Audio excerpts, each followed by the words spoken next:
everyone. Good evening and welcome to March's meeting of Planning Committee B. Before we start the meeting, I've got a few housekeeping announcements to make. First of all, there's no planned fire alarm test today. So if you do hear a fire alarm, it is real. We will need to leave the building. I think the nearest fire exit is likely to be through the main entrance of the building you came in, but there will be people on hand to direct you in the right direction in the unlikely eventuality we need to. And the assembly point is at St John's Churchyard, about 100 meters that direction. But again, there will be people to direct you there.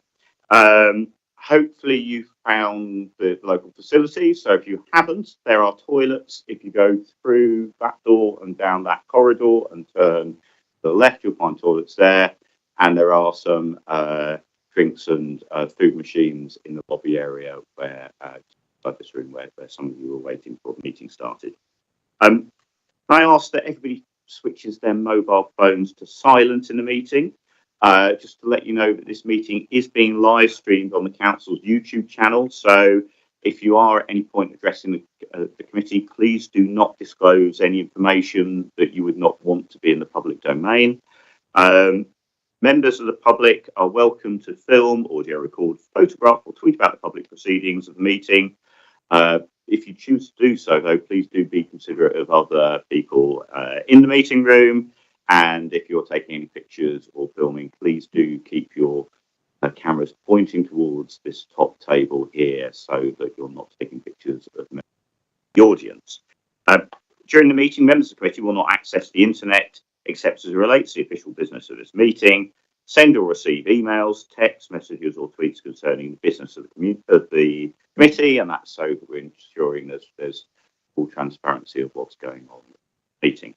I'd like to remind speakers, first of all, to use the microphones when speaking. So if you're coming forward to address, we'll let you know how to use microphones at the table in front. But we do need people to use the microphones. That's the only way of capturing people's voice live stream for the record of the meeting. And secondly, if you are using a microphone, please do not put a mobile device near to the microphone.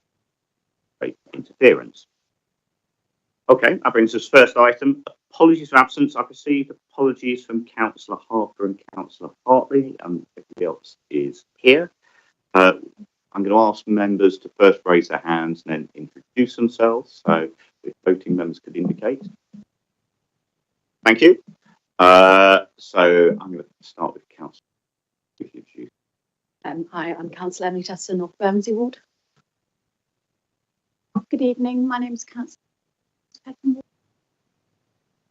I'm Councillor Catherton, Rotherhithe Ward and Vice Chair Committee. Councillor Michael Shittu, Old Kent Road Ward. I'm Councillor Richard Livingstone, Chair of this committee and also from Old Kent Road Ward. And I'm going to ask officers to introduce themselves, starting with Colin. Colin Wilson, Assistant Director of Strategic Developments. Michael Feeney, Legal Advisor. Greg Weaver, the Constitutional Clerk. Alakira Jang, Transport Planner. Sharad Bhavin, Planning Officer. Richard Craig from the Design and Conservation Team. David Jenkins, Highways Engineer. Neil Leibscher, Section 106 and so on. Thank you, everybody. Next item is notification of any items of business which the Chair deems urgent. So we have had circulated, first of all, the addendum report to this meeting, which will be in presentation by officers, and also the members' pack, which shows the slides that we'll see through this meeting. I'm happy to accept those urgent items. Disclosure of interest and dispensation. Does any member wish to declare an interest or dispensation in relation to, in respect of any item or issue to be considered at this meeting? Thank you. And minutes of the meeting that was held on the 10th of December 2024, which seems quite a long time ago now. Are members happy to agree those as a correct record of that meeting? Apologies, made a mistake. Sorry, it's of the 5th of February. I thought we'd had ones more recently than that, so apologies. So, yeah, of the 5th of February, my apologies. issues. Thank you. Okay, that takes us to item 6, the release of £411,177.86 from Section 106 agreements for the delivery of Druid Street improvements. I'd like to ask Josh or go to. Oh, it's Neil. Thank you. Thank you, Chair. Good evening. The presentation is to release £411,177.86 of Section 106 agreements to be applied towards Druid Street public realm and highway works improvements. The amount is accumulated in 3 legal agreements. The project would be in the London Bridge and West Bermondsey Ward. The money generated from Section 106 is from the North Walworth and the London Bridge and West Bermondsey wards. In the release report, paragraphs 8 to 17, we can see that extensive consultations was carried out to see the viability of this proposal. The discussions took place between residents and business groups who are all keen to invest in the Lower Line project. Consultations started already between September and October 2021 via an online survey. A further consultation was held between October to December 2022. Engagement took place between late 2023 and 24, and surveys and investigations were carried out to develop a final outline design for the whole route. Consultations for the outline design of the route occurred in September to October 2024. For public consultations, 5,714 flyers were sent to addresses of businesses and residents in the area. 2 drop-in sessions was held as part of the consultation on the 17th of September and 10th of October 2024. A total of 280 online responses were received. Of those who responded, 73 were local from Bermondsey. The London Bridge and West Bermondsey ward councillors have been consulted and support both the scheme to provide a new footway and improve the public realm and overall project. The project will be managed by our highways team. The main objective, the main aims of this project is to connect the C10 and C14 routes and improve safer cycle routes. Increase the number of people living within 400 meters of a cycle route in line with the Mayor of London's transport strategy. Improve road safety in accordance with the Vision Zero objectives to reduce on-street collisions. Provide new, wider, decluttered footway to improve the walking experience, and further improvements to the public realm down Druid Street. The scheme aligns with Southwark's strategic transport objective as set out in the Streets for People. I just want to run through the objections that it aligns with. Objective 1, reduce the need to own a car. Objective 2, create good quality space that is accessible to all people. Objective 4, improve safety and security for everyone using our streets. Objective 5, make walking, cycling and wheeling easier. Objective 6, that's a duplication. Objective 7, work with rail operators, TfL and other transport operators to make public transport safe, accessible and reliable. Objective 8, increase footfall and dwelling time in town centres by making them a nice place to be and easy to get to. Objective 11, reduce emissions from transport, improve air quality. And the final one is objective 12, make streets greener and more resilient to extreme weather. The resources that we would use would all be start from our existing highway structure. Therefore, no additional resources would be required. Any questions that you may have, we have my transport colleague, highways colleague Dave Jenkins here. We respectfully request that members approve the release of the funds amounting to £411,177.86 to upgrade Southwark Street. Thank you, Chair. Thank you. Any questions? Councillor Tester. Thank you for the presentation. That was really helpful. I was just wondering if you could clarify how we've ended up with funds coming from a development that was in North Walworth Ward being spent as part of Section 106 in London Bridge West Bermondsey Ward. I don't know if you're able to sort of speak to that part of it. We looked at what funds was available and what the restrictions was within the legal agreement, and its close proximity to it and the requirements of the Section 106 and the restrictions of Section 106 allowed us to put this project forward because we thought it would benefit the wider community, as this is a connecting route between different wards within the borough.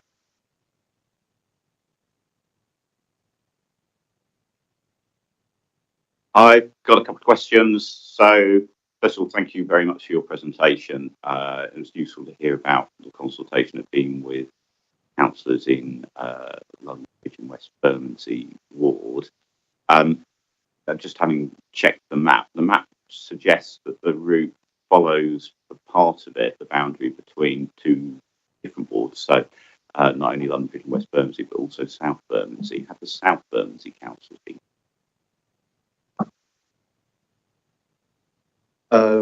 I would not be able to answer that. I don't know if Dave would have an answer. I don't know, sure. I'm sure it'll be in the decision-making report where certainly there'll be an emission. But when you say the route, you mean Yes. So the ward boundary. Sadly, I know this one very well. So apologies for being a bit of a ward nerd, but I do know that the boundary between the two wards goes down Neckinger, then goes down Spa Road, and then cuts across down Bacon Road and Curtis Walk, I think it is, or Road, which is a substantial part of the section that you set. So it does follow quite a fair bit of that boundary between. That's the case, and I'm fairly certain we did consult over them. But I think the funding for this is just for Druid Street itself, so there would be other funding. Oh, so it's just the Druid Street section. It's not the bits. Yes. So it's not the bits beyond, because Gedling Street is in, but not the bit the other side of Alfred Street. Okay, thank you. That's very helpful. Thank you. I think that answered my second question. Any further questions, Councillor Whittam? I'm just trying to find why anybody would object to this. From the 3 favour and 13.2 with some concern. Doesn't seem very high. What sort of objections are people making? Right on, we would have to refer to the cabinet member.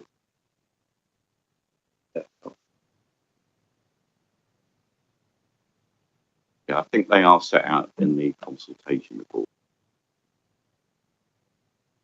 Councillor City. Just following on, is it because of the consultation outcome then that matters come before the committee? Chair, the Constitution says that any funds being released for Section 106, which exceeds 100,000, needs to be brought before Planning Committee. Okay, any further questions? Are we happy that we move to a decision on this? Thank you. So I'd like to move that we adopt the officer's recommendations as set out in paragraph 1 of the agenda pack. The Planning Committee approves the release of funding amounting to £411,177 and 87 pence which are received by the council pursuant of the terms of legal agreements pertaining to the planning applications noted in Table 1, and are applied for as a Druid Street Public Realm and Highways Works Improvement Scheme. Does any member of the committee wish to say? I see Councillor City. Thank you.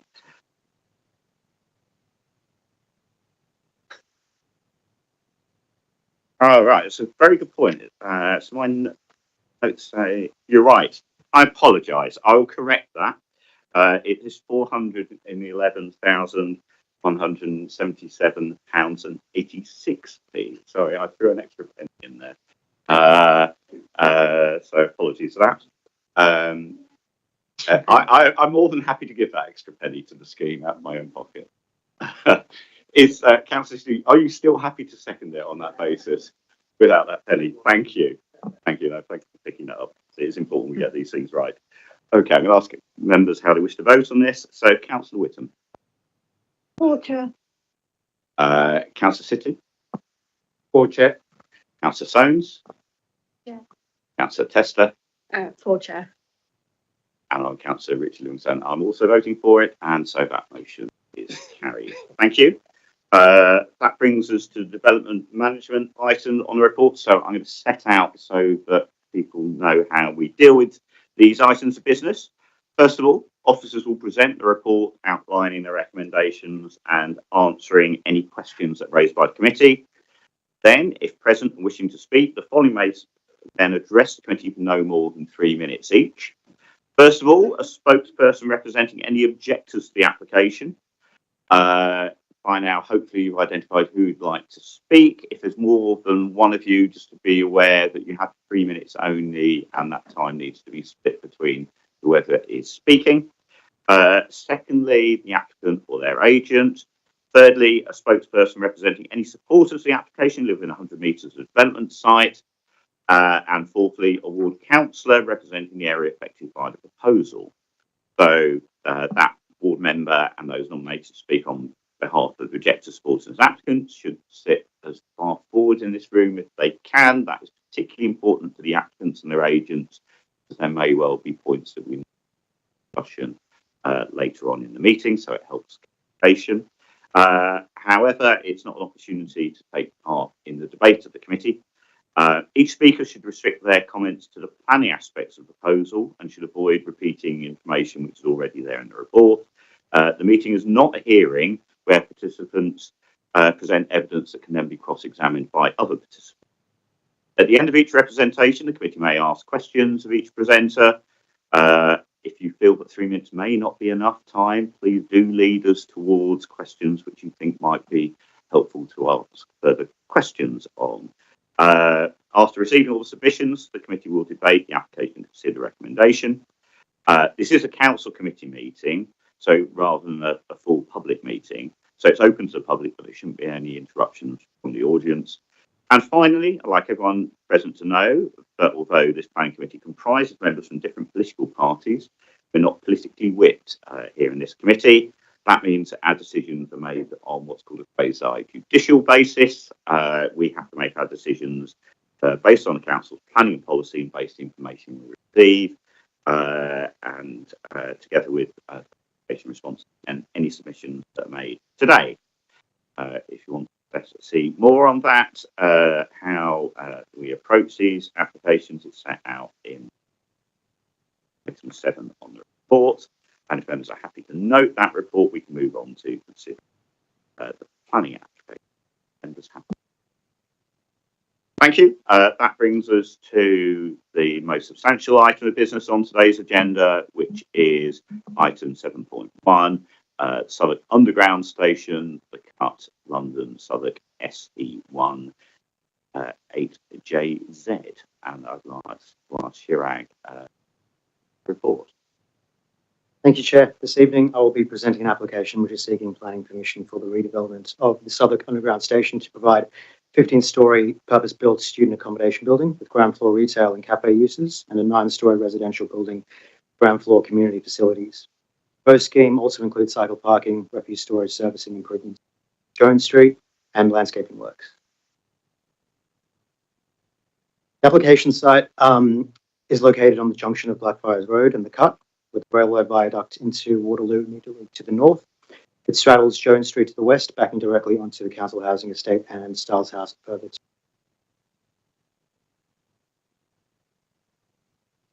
The site is brownfield land comprising Southwark Underground Station and associated structures, including the station entrance, canopy, and eyelid. Majority of the application site is hard landscaping, including parts of the site which formed part of the Styles House estate. This part of the site is currently hoarded off, having previously contained a short, staggering terrace, low-rise social housing, a community centre, and a workshop building that have since been demolished to make way for a previously consented scheme on the site.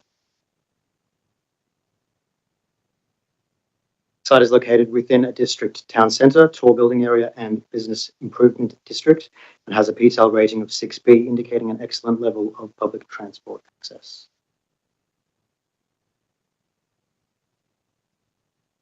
The site is allocated for redevelopment under NSP 20 of the Southwark Plan, which requires the provision of at least 50% employment floor space, active frontages on Blackfriars Road and the Cut, public realm improvements, and identifies an indicative capacity of 16 homes along with cultural and community uses. It also notes that tall buildings are suitable for the site. You can see this in the slide, the opportunity areas for the active frontages, Blackfriars Road and the Cut, and connections through the site.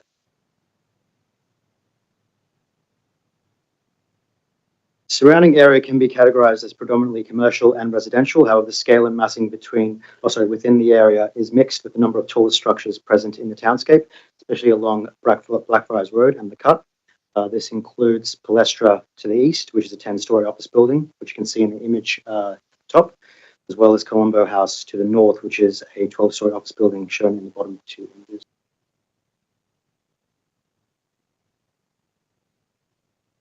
To the north of the site, running parallel to Isabella Street, lies the railway viaduct to Waterloo East, with arches beneath.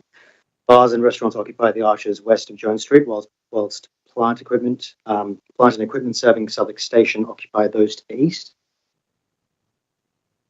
The land to the west accommodates Styles House, which is a 12-storey residential flat building with associated landscape and car parking. The hatched portion of the lower image shows the portion of the site which has already been demolished as part of a previous consent.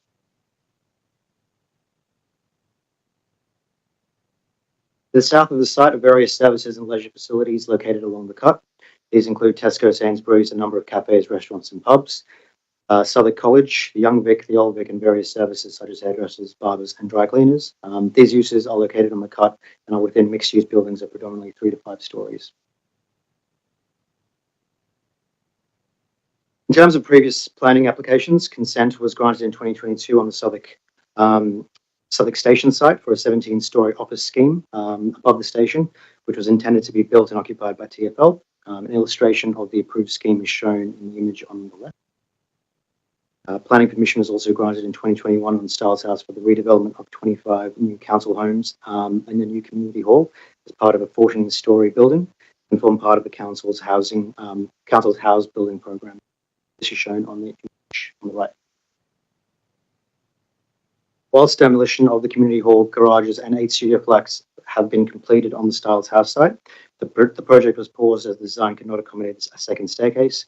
Subsequently, there is no longer funding available to build the 25 council homes and replacement community hall.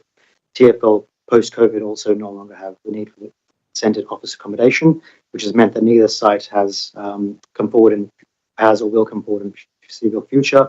And critically, the council homes and replacement community hall have not been delivered. The slide summarises the public consultation undertaken by the applicants and the council. It's noted that a total of 13 representation for members of the public have been received, including 2 supports and 11 objections. These are related primarily to height, bulk and scale, loss of amenity, disturbance, traffic and parking, increased activity, public realm and green space, and impact on Southwark Station. These issues have been covered in detail in the main report and will be touched on later in this.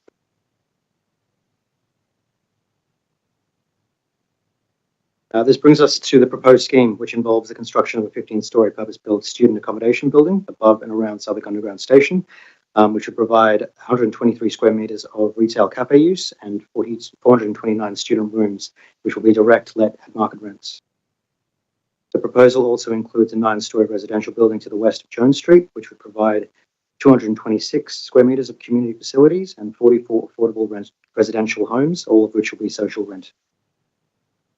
The 44 new affordable homes account for 150 affordable habitable rooms and equates to 25.9% of the total habitable rooms on both sites. In addition to the provision of on-site affordable housing, the proposed development includes the equivalent of a further 26.9% to be offered as part of a Section 106 payment in lieu, going for approximately £15,685,000. When considering the on-site provision of affordable housing and the Section 106 bill towards off-site housing, proposed development is equivalent to an affordable level of 52.8%, which exceeds the 50% affordable housing requirement for developments on publicly owned land. It is worth noting that the proposed 44 residential homes would in effect be funding council housing at no cost to the council, with the developer constructing the council housing and the payment in lieu being used to purchase it. The table on the screen provides a breakdown of the affordable housing offer.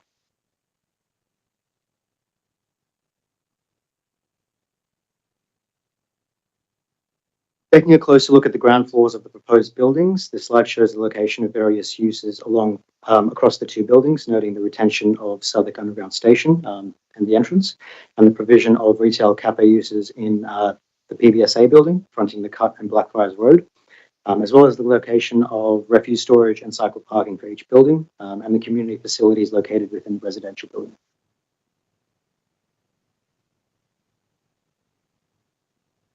This slide is a 3D illustration of the proposal looking northwest. It shows a typical floor plate for each building.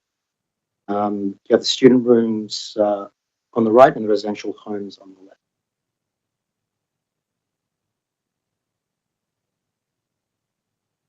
Moving on to the south elevation of the proposal, this shows the residential building and the PBSA building in relation to Jones Street in the middle, and Styles House on the left, and the Palestra building on the right.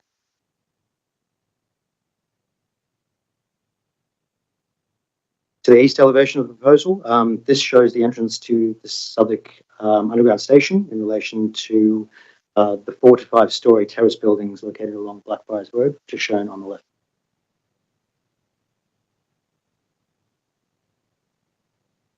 The north elevation of the proposal again shows the relationship of the buildings to Jones Street and Styles House, as well as Palestra.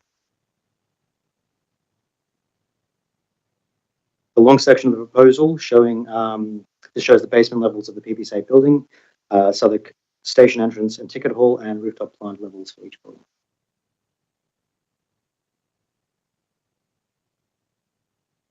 Proposed PBSA building would be 15 stories in height, and a notable feature of the design is the building's articulation towards Blackfriars Road and the Cut. The massing has been set back and folded into a series of rounded vertical bays that work well to give a strong vertical emphasis and soften its bulk and scale. This provides a strong visual interest in the design and establishes soft rounded corners. This is also shared with the affordable housing block and curved built forms of Tate House and Benson House in Hatfields beyond. The 429 student rooms themselves comprise a range of room types to suit varying needs, including small, medium, and large studios with ensuite bathrooms, accessible studios with ensuite bathrooms. All studios will have an integrated storage study area with desk, kitchen facilities, and will be provided with an ensuite shower room.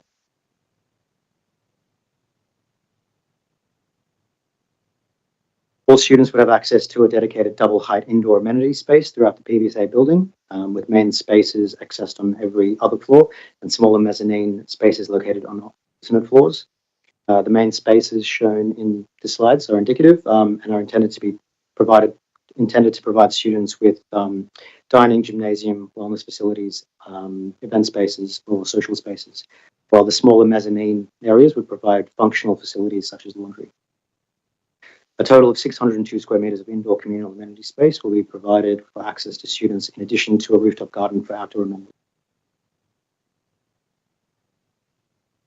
Similar to the PBSA building, the residential building shares soft building corners and curved recesses, however highlighted by ribbed material profiles that are used to create a strong horizontal expression for the residential block and contrasting strong vertical expression for the student block. Building design incorporates the treatment of the ground floors in stone and lighter tonal finishes for the upper floors. The use of consistent tonal palettes further unifies the design, allowing the two buildings to read as a pair. For the residential, it comprises a mix of grey and cream tones for the elevation. Similar colours are used for the student building, but using a mix of precast stone and terracotta for the elevational finishes. Proposed development would achieve a housing mix of 65.9% homes with 2 or more bedrooms and 36.4% homes with 3 or more bedrooms. The provision of larger family homes is particularly welcome. The design of the 44 new homes would all meet or exceed the minimum space standards prescribed by the local plan, with all apartments achieving floor-to-ceiling heights of at least 2.5 metres, and 80% of the apartments designed to be dual aspect to maximise natural light and ventilation. All apartments with 3 or more bedrooms would have access to private balconies greater than 10 square metres in size. In addition, the affordable units would have access to significant public realm and landscape works which are proposed for the adjacent style house, including playground, community garden and community hall, spill out space, and play space, which are a significant benefit to the scheme.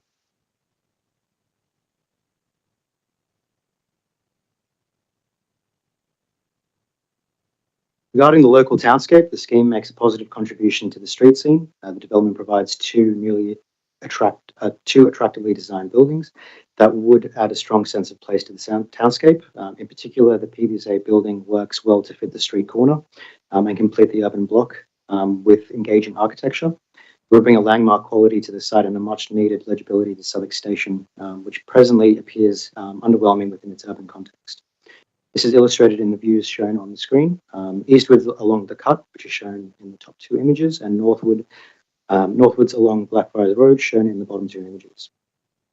The design and scale of the PBSA building is considered to offer a suitable massing transition to the prominent Balestra building on the opposite side of Blackfriars.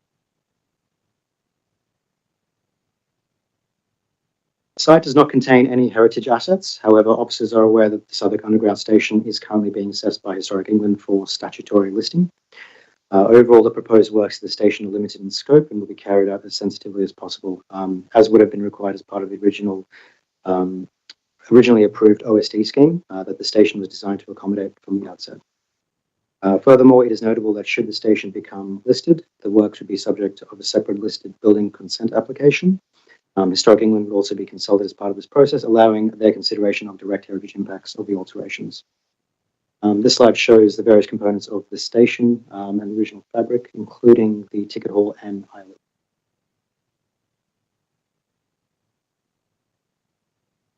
This slide shows a comparison between the consented scheme and the proposed development, noting the differences in massing and separation distances between the 2 schemes.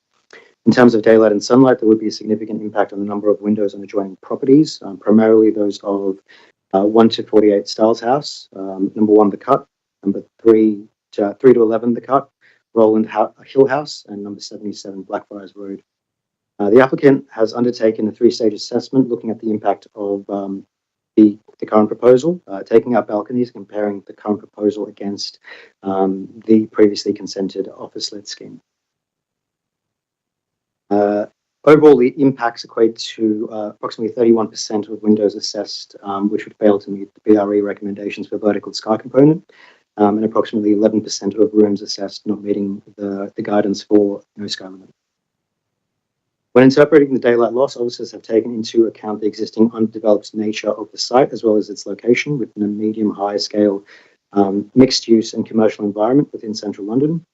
Where there are reductions in excess of the guidance beyond 20%, this is largely due to windows which overlook the undeveloped site and thus experience uncharacteristically high levels of existing daylight. It is also noted that some of the most impacted properties have design features such as balconies that significantly limit the existing internal light levels and low existing VSC values, as a result of which any meaningful development on the site will generate sizable percentage losses. It is worth noting that all properties would see a material benefit to their daylight and sunlight when compared against the extant planning permission, with the exception of 14 windows within Styles House, which would see a very marginal reduction of between 0 to 0.4% within their BSC, which is considered to be an unnoticeable Overall, these exceedances of the BRE guidance have been considered in detail within the main report and are considered to be limited and would not adversely impact the amenity of neighbouring occupiers. With regards to the separation distances to the adjacent Styles House to the west, which has balconies and windows which face the site, a minimum 17 metres would be maintained between the closest windows, increasing to 20%, 20 metres with more recessed apartments fronting the cut. This is an improved situation when compared to the approved scheme, with greater separation distances achieved, and also exceeds the 12-metre requirement as noted in the slide on the screen. With regard to separation distances between the proposed PBSA building and residential building, the respective facades would be separated by a minimum of 9 metres. However, the layout and design of the residential building has ensured that windows facing Jones Street are associated with bedrooms and or dual aspect living rooms, and are also recessed into the facade to minimise privacy impacts with the proposed PBSA rooms, which also face Jones Street. Officers consider any increased overlooking or loss of privacy as a result of the proposed development would be minimal, and the separation distances between the proposed buildings has been appropriately designed to protect the amenity of future occupiers of the site. In terms of noise and disturbance, there would be increased activity from people. However, it is noted that there are already high background noise levels principally associated with the proximity of the site to the railway lines to the north and the highway to the south. In addition, the student management plan for the PBSA building will include measures to limit impact on neighbours and how neighbours can complain if they are disturbed and what actions to take. Overall, officers considered it subject to conditions. The proposal would not give rise to a level of harm to neighbouring amenity that would justify refusal of this application.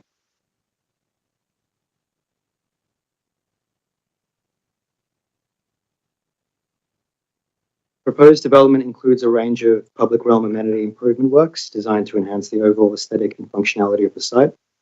One of the key elements is the retention of Jones Street and road improvements, which include retaining the full extent of the public highway, but narrowing the vehicle element to a single northbound carriageway, and widening the pavements to a minimum 2.5 metres on each side. Enlarged crossings to the southern and northern ends will provide pedestrian movements by connecting the two sides of Isabella Street and the cut. The remainder of Jones Street is proposed to be resurfaced to accommodate designated bays for service vehicles. It is worth noting that Jones Street was proposed to be built over in the consented scheme, and its retention as part of the current scheme is a positive aspect. The development also seeks to reinforce existing planting along the western part of Isabella Street with increased greening around the islet and between Isabella Street and Styles House.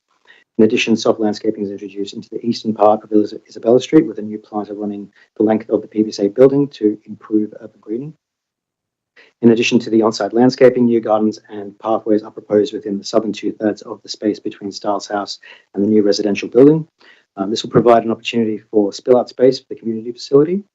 And the northern part of this land between the existing TMA office and the new residential building is proposed to become a children's play space with the provision of 516.8 square metres of new play equipment to meet all on-site demand. The provision of play space is located in a secure area of Styles House Garden. It'll be well lit and overlooked and will feature a seating area for parents and carers. An indicative lighting strategy has also been provided with the application to ensure good visibility and safety for pedestrians and cyclists along routes and in public spaces, whilst also ensuring minimal disturbance to residents living in the surrounding areas. In total, the development will deliver 2,309 square metres of publicly accessible space, and this will provide a high quality, well-connected green place which promotes pedestrian movements, a sense of safety and security, and a much improved sense of place. Overall, the scheme will achieve an urban greening factor of 0.323, which is consistent with local policy expectations for a mixed-use development. This will include 19 new trees and uplift in canopy area of 391 square metres. This is considered to be a considerable improvement for the site. This is also exclusive of the new gardens which are proposed to be provided between Styles House and the residential building, which will be secured in the Section 106 agreement. The proposed development will also achieve a biodiversity net gain of over 300% in habitable units, representing a considerable uplift above the 10% policy requirement. Carbon reduction measures have also been incorporated, including air source heat pumps, water source heat pumps for both buildings, and an ambient loop system for the residential building. That being said, there would still be a shortfall in carbon emissions to meet net zero, which will be met by an offset payment of £223,000. Proposed development is largely car-free, with the exception of one blue badge space provided for the residential building. This is noted on the left of the screen. The scheme would minimise vehicle movements by prioritising use of public transport, walking and cycling, and encouraging consolidation of deliveries. 429 cycle spaces are provided across the two buildings, which will exceed the minimum requirements under the London Plan. Payment towards improving pedestrian and cycle routes on Jones Street will also be secured in the Section 106 agreement.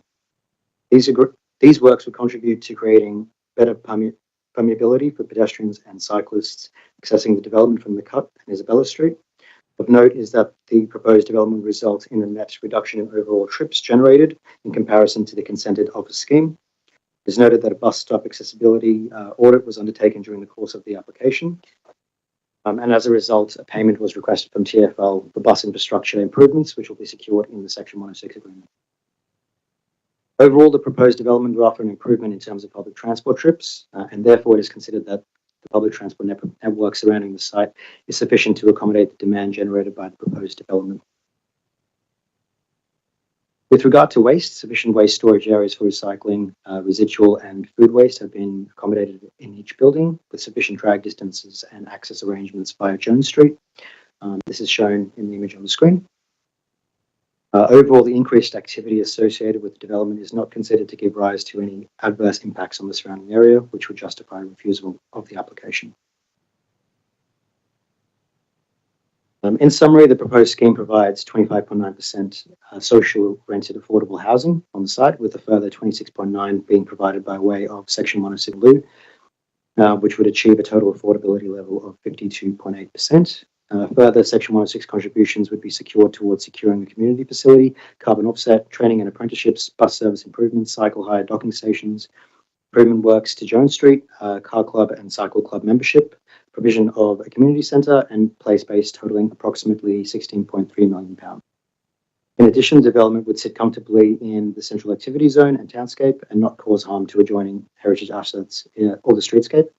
Whilst there would be some harm to neighbouring amenity in terms of daylight and sunlight, these are relatively limited as discussed. Officers consider the application complies with the relevant provisions of the local plan, and therefore it is recommended that planning permission be granted, subject to recommended conditions and the completion of a Section 106 agreement. Thank you very much. Thank you for that report. Councillor Whitton. Can you go through the addendum? Apologies, sure. They've written heritage. Can I just ask the members if they can speak very clearly into the microphone, because I'm being told it doesn't get picked up with this new. So, yeah, apologies. I should have said that earlier. Apologies, Councillor Wooden. An amended addendum was circulated earlier today. There was a late representation from Save Britain's Heritage, and their points were mainly around the concerns relating to the proposed demolition of the existing central column in the ticket hall and replacement with a new central column to support the building above. They raised concern that they had not seen details submitted outlining new perimeter, so diameter and width of the replacement column, and this might significantly be wider to support the increased load of development. In response, as covered in the presentation and also the main body of the report, this will the detail of the works will be provided as part of a building consent. Should the Southwark Underground Station be listed, and this would be then reviewed in detail before any of the works are carried out. So while they have not been shown with the current application, they will be subject to a future building consent application, which will detail those works. Could we, because I think this is obviously going to be a matter that the committee is quite interesting, go back to slide 24, which I think shows the sort of relevant image.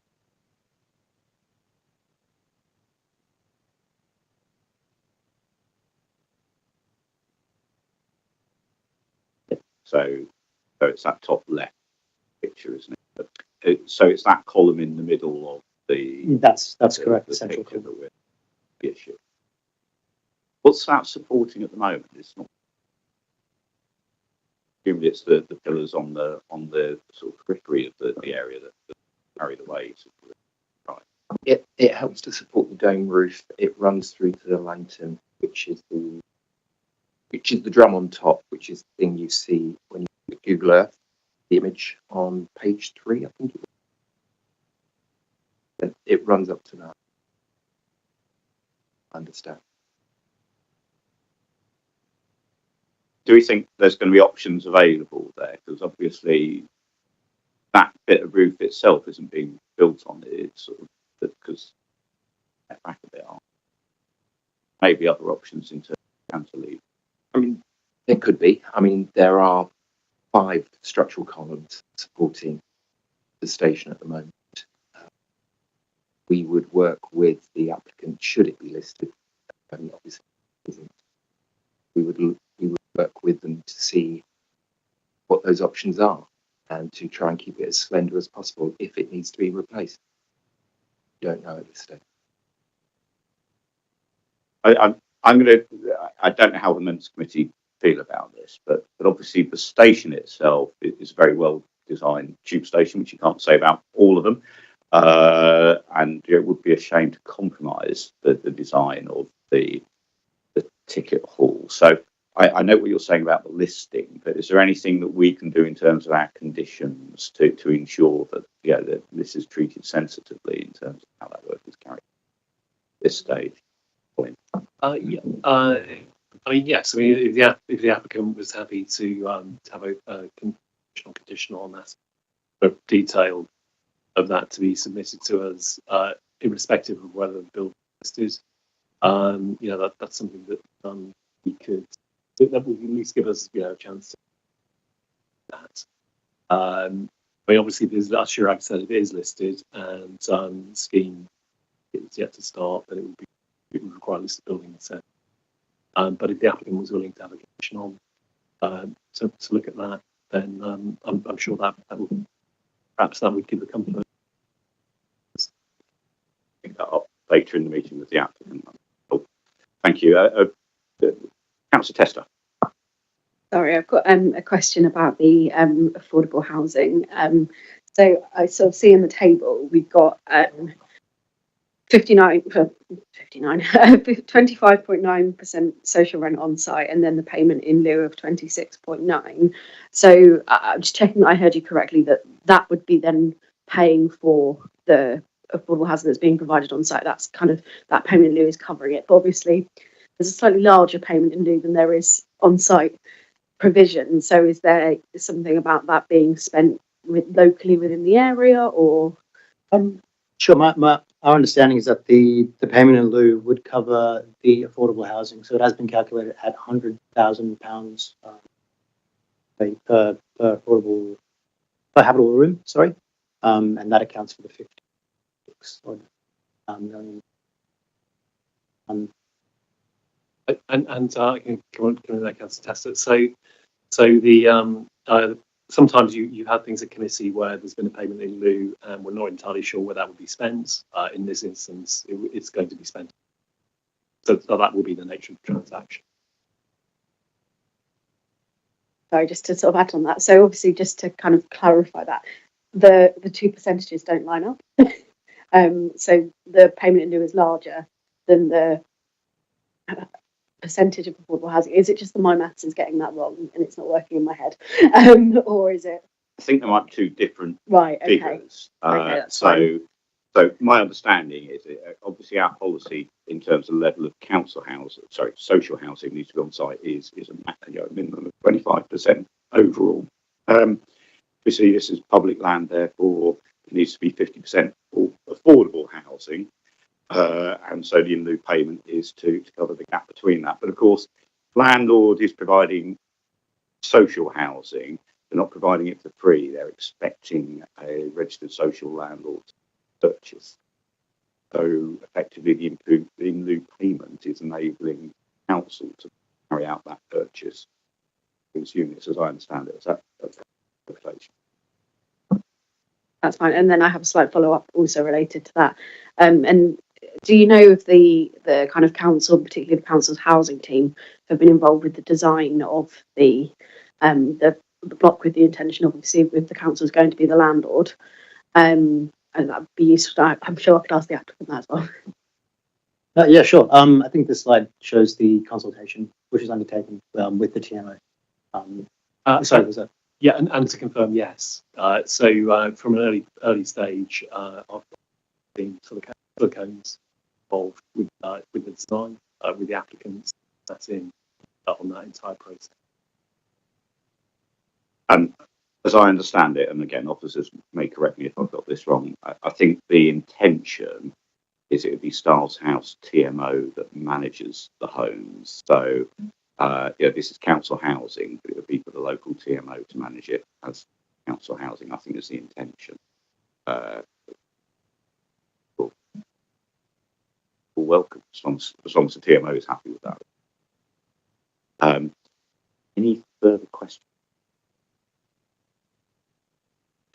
Just in terms of daylight sunlight, so I think you've covered this in slide 25. You talked about the impact on daylight and sunlight, and I think your summary was because of the consented scheme, most windows that were affected by the proposal were either had the same level of impact or slightly lesser impact than the original consented scheme. You have to treat as having started going straight. But there were 14 windows, I think, in Styles House that were going to be slightly worse off. I'm presuming from that diagram that those are windows that face towards the cut on Styles House. Is that right? Because the social housing unit block seems to have been pulled closer to the cut. That's correct, Chair. So that would be impacting those windows that are located facing east or the ones located on the cut. As you mentioned, there would be 14 windows that would experience a significant or adverse impact. When compared to the consented scheme, this accounts for a difference of 0 to 0.4% in the VSC, which again, officers would argue is unnoticeable in terms of the sunlight or daylight comparison between the two schemes. Thank you. Very helpful. Okay, any further questions? I didn't quite like the idea of that slide which showed the town hall style, which seemed to show yoga mats, which I think make a very different form of council assembly. Councillor Tester. One last question.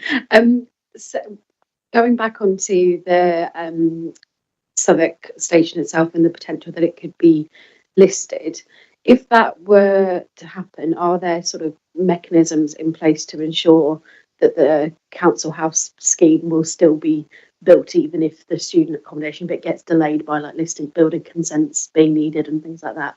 Is there something in place to make sure that happens? I think that would be unlikely to happen. I mean, the architects are very, very good. They have a great history of working with listed buildings. There isn't a proposition to remove the column, which say Britain's Heritage, I think. So in terms of delivery, the 106 would require that the affordable housing is made ready for use when the student housing is finished. So we guarantee both things. So I think probably if the applicant will agree a condition which will just enable us just to have half about how that is detailed if it weren't to be listed, and if it is, I think there would be time enough to kind of deal with that issue. Bear in mind the interior of the station and the place above the eyelid isn't affected, so it's just this single issue around the rotunda.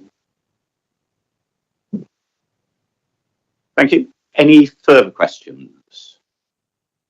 In that case, I think we're going to move to representations. So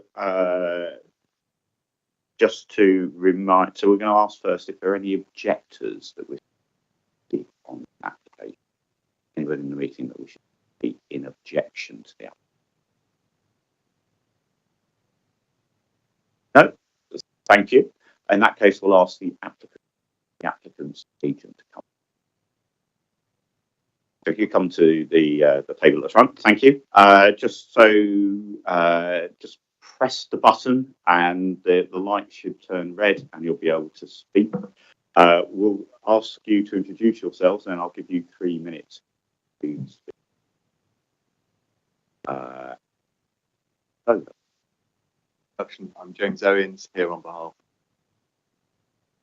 Thank you. You have 3 minutes. Good evening. As you've just heard, Southwark Station was always intended to have development above it. Whilst policy envisages that the majority of new space would be for offices, different schemes have been explored for over 25 years, but none have come forward. Furthermore, the local plan target for new office space in this area has already been exceeded. The site, which is not in one of your office clusters, is therefore not needed to meet the economic needs of the borough. This new application would introduce active retail frontages around the station and purpose-built student accommodation above, as you've heard. There continues to be a need for a safe, well-maintained and well-managed places for students to live, which in turn frees up existing housing. This is not in one of the areas where there is an over-concentration of student schemes. The proposal retains Jones Street and in line with your council's priorities, the student element will deliver 44 conventional affordable homes, including family-sized units.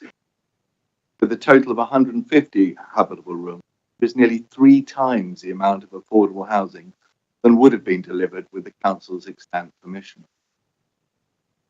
In addition to the on-site affordable, as you've heard, the agreement is also being entered into to commit to a payment of over £15.6 million to be treated as a payment in lieu. Together, they result in an affordable offer in excess of what is required. This application provides an opportunity to end the uncertainty faced by Styles House residents and deliver a greater number of new council homes and the new community facility, all on the applicant's land and all at no cost to the council.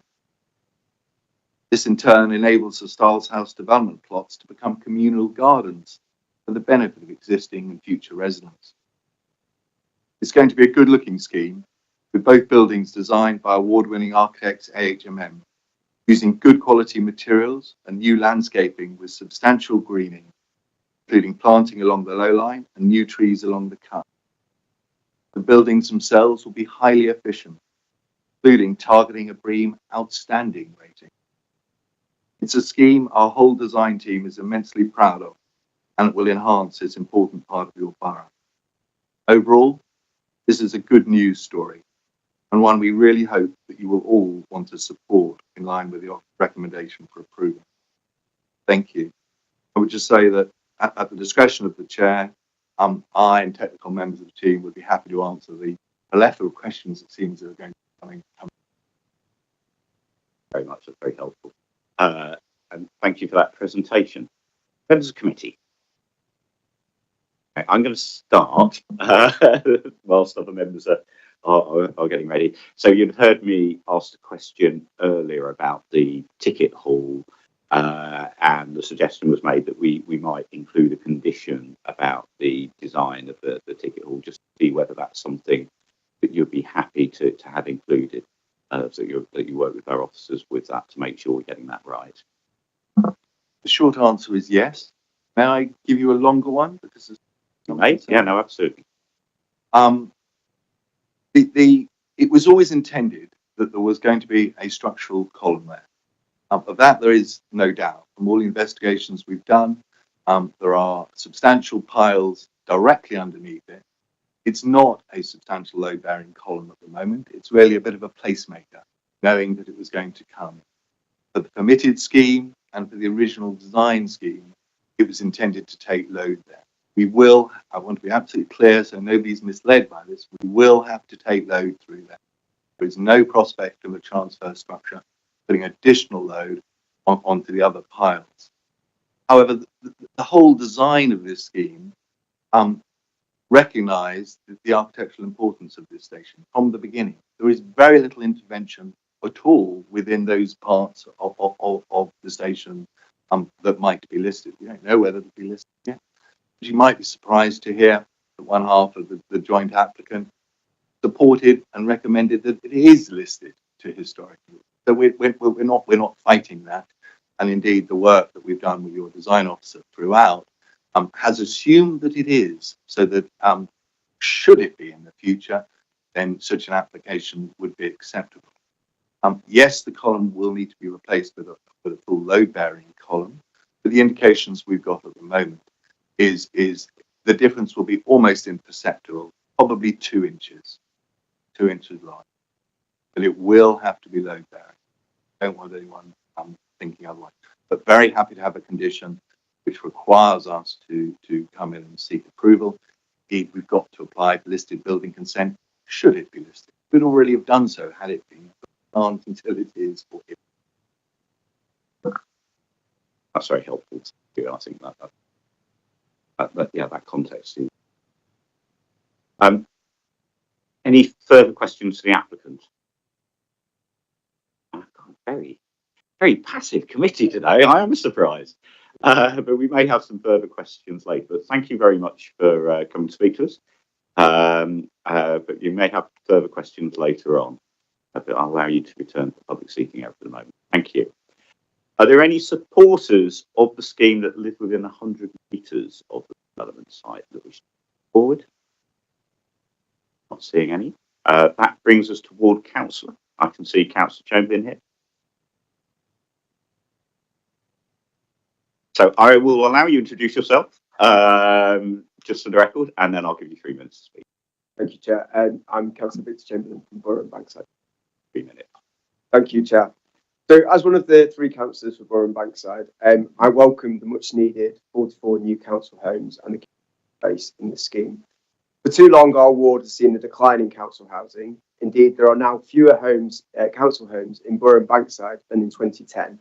Despite 2,853 households in SE1 alone waiting for a council home.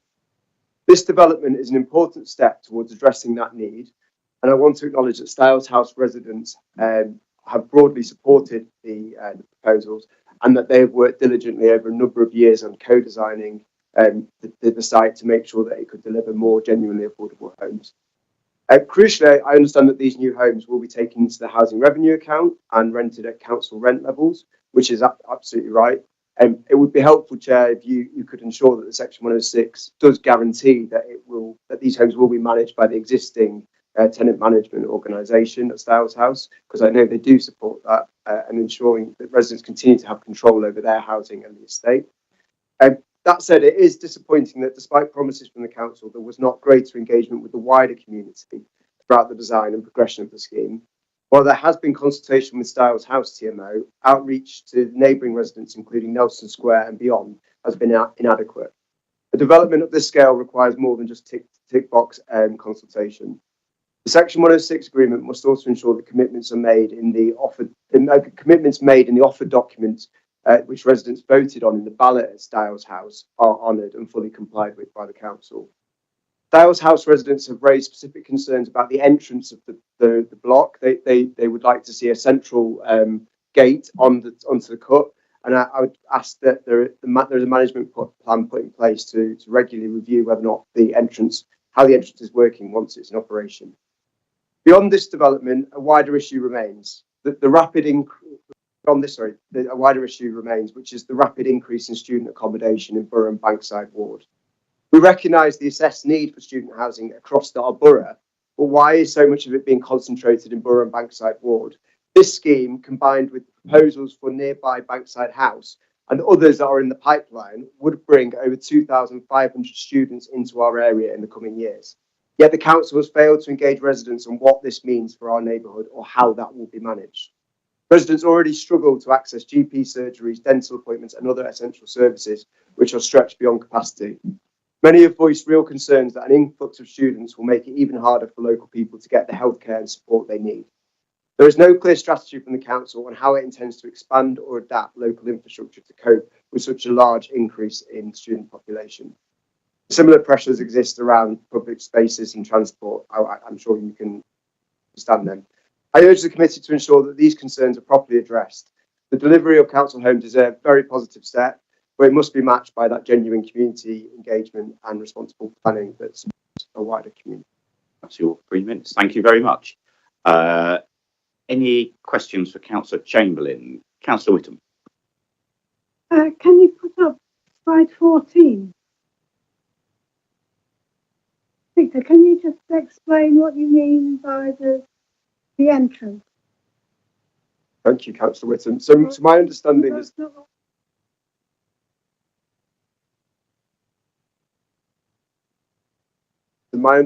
is that just above the social housing block, there's going to be an entrance onto Jones Street, and there's also the existing entrance to the estate is on Hatfield, which is on the west, where the key is on that diagram.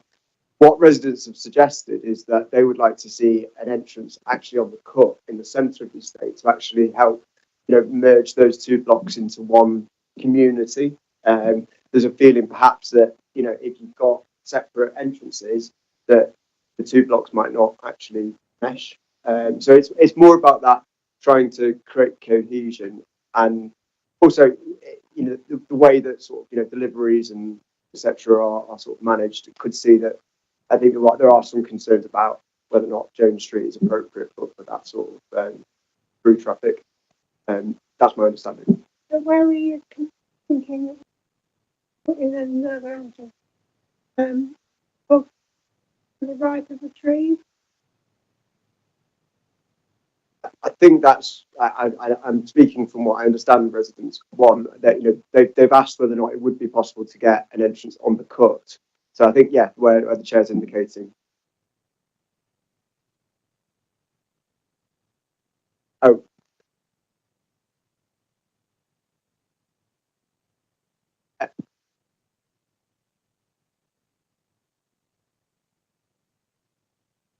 Thank you. That will clarify that in further questions. So that's really helpful. Okay. Any further questions for Councillor Chamberlain? Councillor Tester. You raised a point around the kind of public consultation. I think the report we've been given by the officer, there were kind of 2 public consultation events, about 1,500 leaflets delivered. Is there anything you would have wanted the applicant to have done above and beyond that kind of consultation? Thank you, Councillor Tester. I think that the applicant has been extremely effective at doing co-design and engagement with the council and with the TMO. I do think the TMO particularly felt that they would like to see more involvement in some of the actual design. There is sort of a feeling, particularly on the mix, that the existing estate is 1 and 2 bedroom homes. This proposal has more 3 and 4 bed, and that there was concern about that potentially shifting the dynamic of the estate.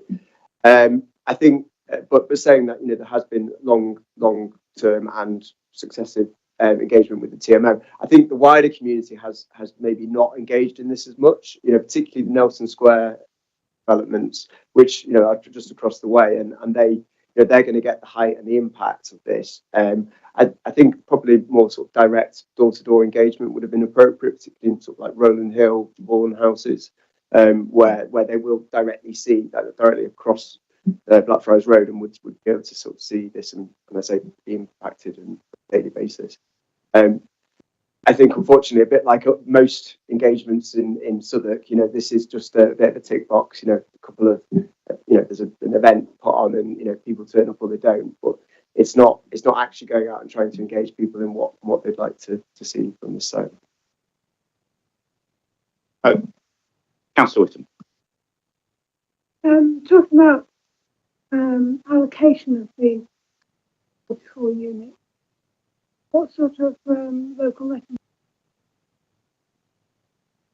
So my understanding, Councillor Whittam, is that there was a residents' vote on the offer from the council, and that included the opportunity for overcrowded residents in Styles House to be able to get first dibs, for want of a better word, on the new 44 homes, which I feel is appropriate given that they've suffered all the years of disruption and the fact that the council has already demolished 8 council homes on this site. They should get the opportunity to move into those new homes because unfortunately Styles House is overcrowded like most sort of blocks, and so that I think that's the guarantee that they're looking for.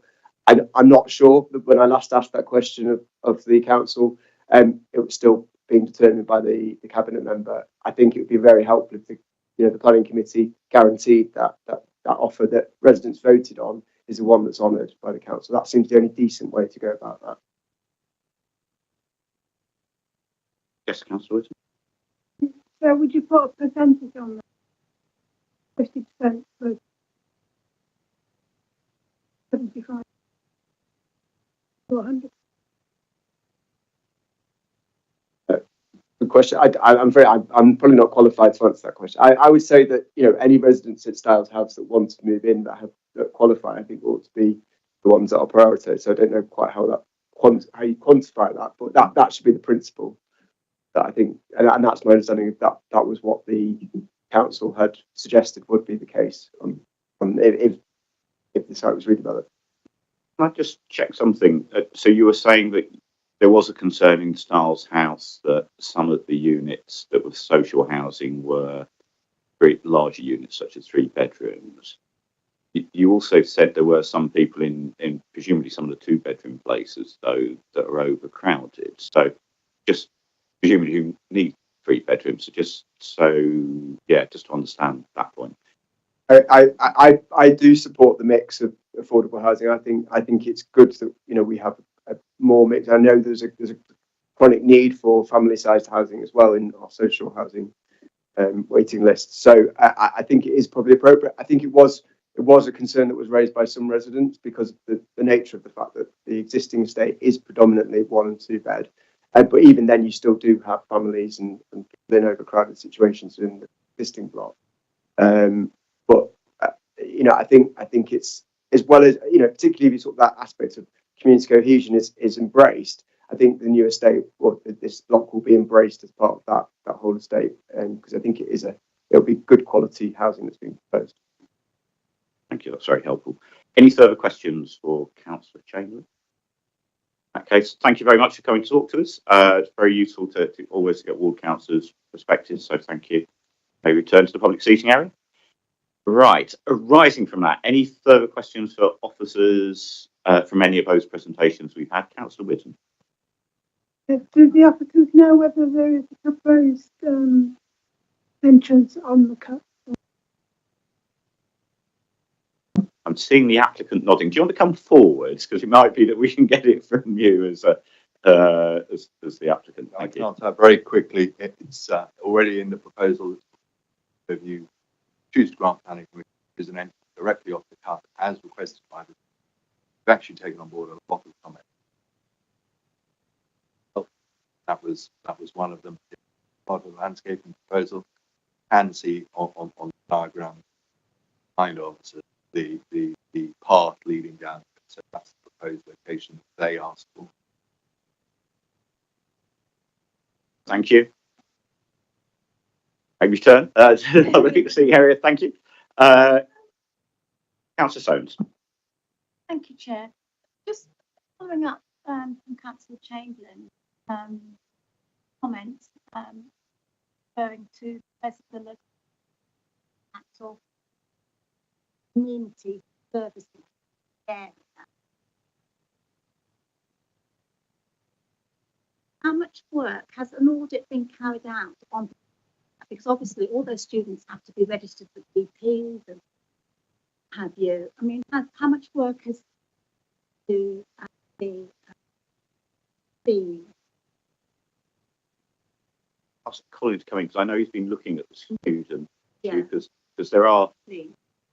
I gave a rise why when Councillor Chamberlain mentioned that, because of course there's sort of 3,500 in so there's a few clusters in the borough rather than it being spread across the borough, and so it is an issue.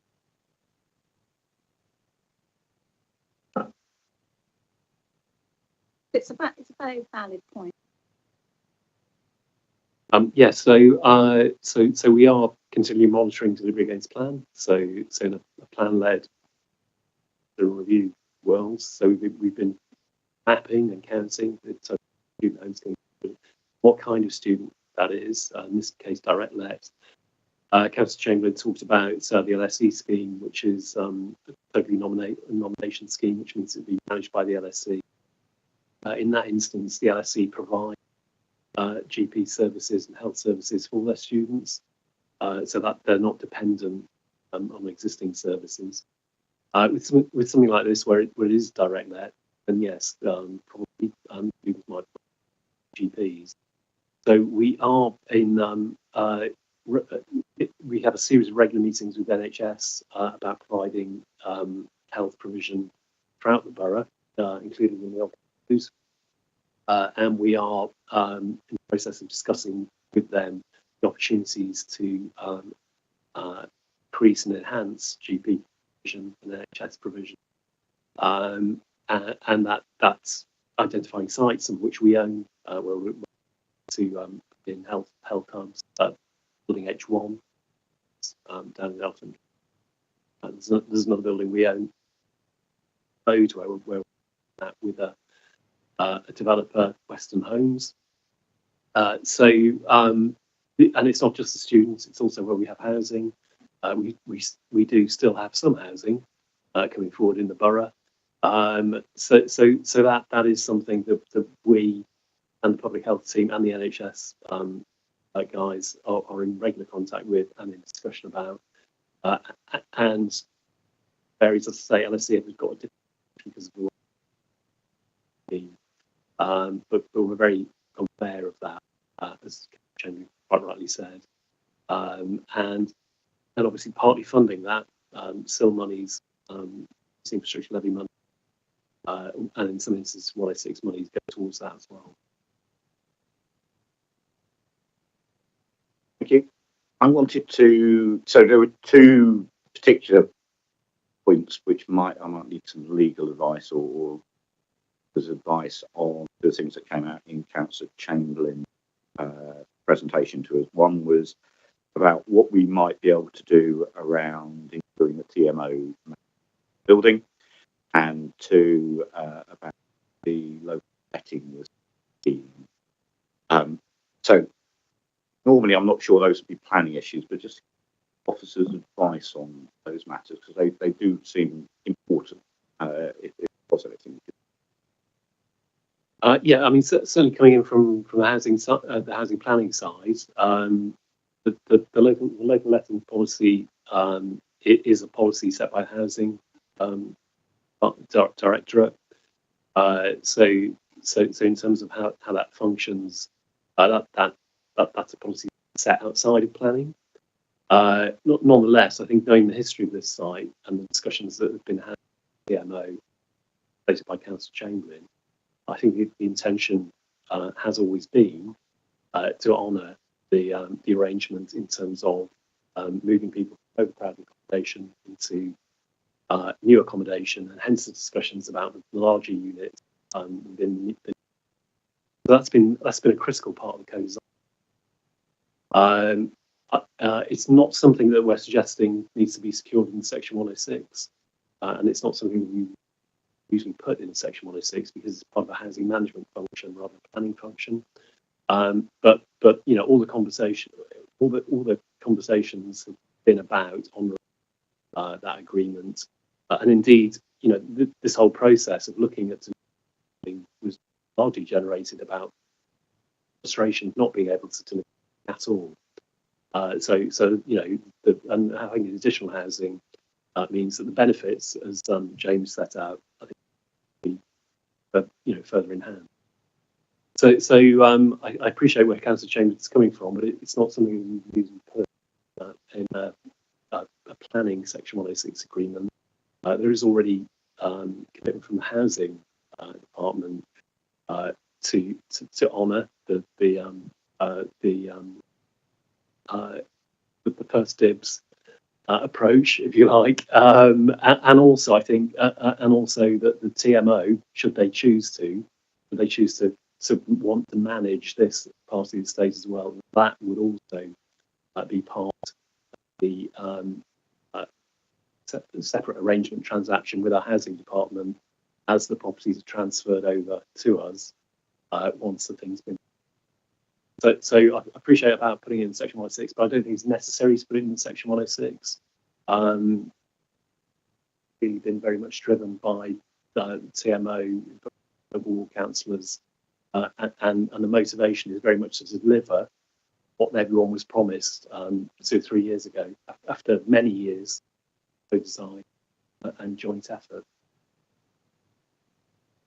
Oh no, yeah, I can understand that because they're both issues of housing management. What I may do, committee, is slightly unusual. If we do approve this, like given the views of committee, I think we seem to be in agreement on right separately to tablet and housing. That was the view. If we like the operation here, and but first dibs on managing the property is given to Councillor Whittam. Just to add to that, there's also the benefit of people in Styles House who may be over-occupied getting a smaller unit and leasing a bigger unit in Styles House. It works both ways. It's a very strong point. Thank you. No, absolutely right. Okay. Any further questions from members? Any views on this application that members?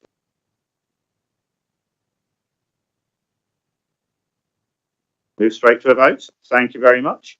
So I would like to move that we adopt the officer's recommendations as set out in paragraph 1 of the report on page 102 of the agenda pack. That the planning permission is granted subject to conditions, the applicant entering into an appropriate legal agreement and referral to the Mayor of London, with the additional we discussed in terms of the design of the tube station, as agreed by the applicants. And secondly, in the event of the requirements of paragraph 1 not being met by 5th of September 2025, the Director of Planning Growth be authorised to refuse planning permission if appropriate for the reasons set out in paragraph 8. Does any member of this committee wish to? So I'd like to ask you all how you'd like to vote on this motion. Councillor Whittam. For Chair. Councillor City. For Chair. Councillor Soanes. For Chair. Councillor Tester. For Chair. And I'm Councillor Richard Livingstone. I'm also voting for the motion. It is carried unanimously. So the application is granted. Thank you, everybody. That brings us to an end of today's business. Safe travels home, everybody.